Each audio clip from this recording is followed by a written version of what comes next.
Most of stroke patient proper awareness இல்லாமல் அவங்களுடைய paralytic side turn பண்ணும்போது ஷோல்டர் பொசிஷன் இந்த மாதிரியும் எல்போ பொசிஷன் இந்த மாதிரியும் வச்சு டர்ன் பண்ணுறாங்க. இதனாலேயே அவங்களுக்கு ஷோல்டர் பெயின் வந்து ஷோல்டர் சப்ரெஸ்டேஷன் ஆகிறதுக்கு கூட சான்சஸ் இருக்குது.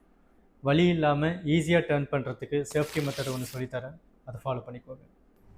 நார்மல் ஹேண்டு உதவியோட அஃபெக்டட் ஆர்மை ரிஸ்ட்டை ஹோல்ட் பண்ணி ஆர்ம் எலிவேட் பண்ணுங்கள். இப்போது நார்மல் லெக் பெண்ட் பண்ணி ஒரு சின்ன புஷ் கொடுத்து தென் டர்ன் பண்ணுங்கள். இந்த மாதிரி அஃபெக்டட் ஹேண்டை லிஃப்ட் பண்ணி டர்ன் பண்ணுறதால உங்களுடைய அப்டமன் மசில் நல்லாவே ஆக்டிவேட் ஆகும். தென் சேஃப்டியாக ஷோல்டர் பெயின் இல்லாமல் டர்ன் பண்ண முடியும். ரெண்டாவது, நார்மல் சைடு டர்ன் பண்ணும்போது கொஞ்சம் சேலஞ்சாக தான் இருக்கும். காரணம் அஃபெக்டட் சைடு எஃபர்ட் கொடுத்து டர்ன் பண்ணுறதால. அஃபெக்டட் ஆர்ம் ரிஸ்ட்டை ஹோல்ட் பண்ணி ஆர்ம் எலிவேட் பண்ணுங்கள். அஃபெக்டட் லெக்கை ஸ்லைட்லி பெண்ட் பண்ணி ஒரு சின்ன ஆஸ்குலேஷன் கொடுத்து தென் டர்ன் பண்ணுங்கள். நார்மல் சைடு டர்ன் பண்ணுறது ரொம்ப எஃபெக்டிவான ஆக்டிவிட்டி.